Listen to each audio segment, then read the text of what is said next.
Take me back to the place that feels like home, to the people I can depend on, to the faith that's in my bones.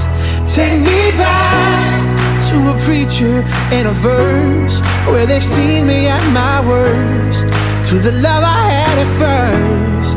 Oh, I wanna go to church. Hi everyone, I'm here at St. John's Church in Salisbury, and it's cold. It's colder than it is outside right now, maybe because the church hasn't been heated up for quite a while. And as you may know, that's partially because we're in the red level, and that means that we can't have church services in church buildings right now. So it's been a little while. Some see this building right now as perhaps empty, a little cold, kind of dark in the mid-afternoon as the light starts to fade, and just maybe feeling a little sad. And indeed, it could be taken that way because these places are meant to be vibrant, meant to be homes.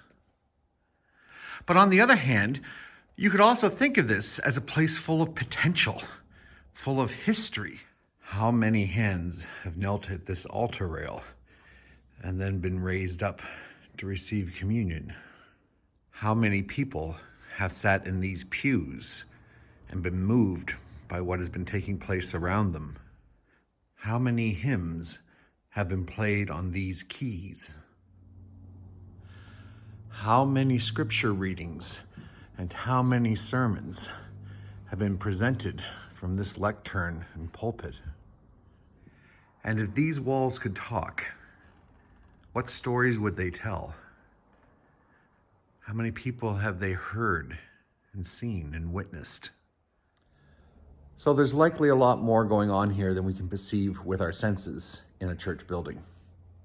The same can be said for the stories that we've heard in the scripture readings that were appointed for these last few Sundays, even the Sundays that didn't feature any church services in church buildings and no people there to hear them.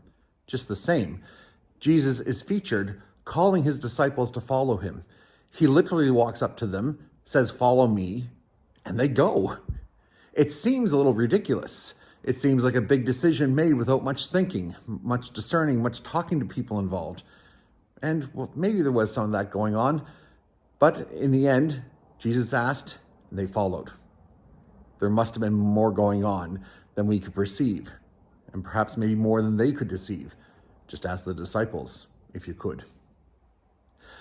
So I think the church needs a little encouragement. I know sometimes I do too, to understand that there's more going on than what we can perceive around us.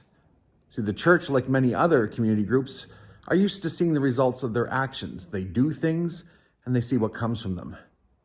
There's very little right now that we can actually do, and therefore there's very little results that we can actually see. But the church, perhaps more so, is about being and discerning and following in a spiritual way more than a practical physical way. And maybe, as I've suggested in the parish sometimes, maybe we do need to be more than we need to do right now. Because God is working. We may not see how, we may not see the results, but they may be there just the same. Maybe keeping the faith right now just means being and not always doing. It's a hard thing for some people to do, me included at times, but it's something that perhaps is a benefit during this time when we are limited in what we can actually do. So I encourage you to be aware around you, wherever you may be, at home, out walking the dog, taking a walk yourself somewhere, wherever you are, to be aware that there could be a lot more going on around you than you can perceive. That's meant to be an encouragement. And I hope maybe it'll make you a little more aware, perhaps maybe a little more content that God is indeed very active and that God is looking after us in ways beyond our comprehension. Food for thought. See you soon.